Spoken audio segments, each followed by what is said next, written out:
سلام داداش. جان.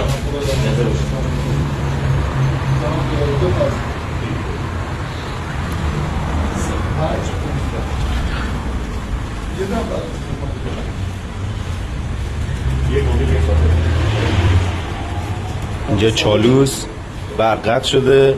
شاتور ما یه خانومه، یه نونه سفارشی بزرگ رفت توی تنور.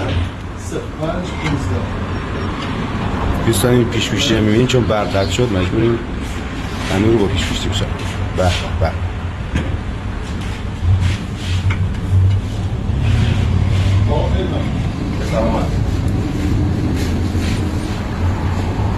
دوستان فعلا خدا نگهدار.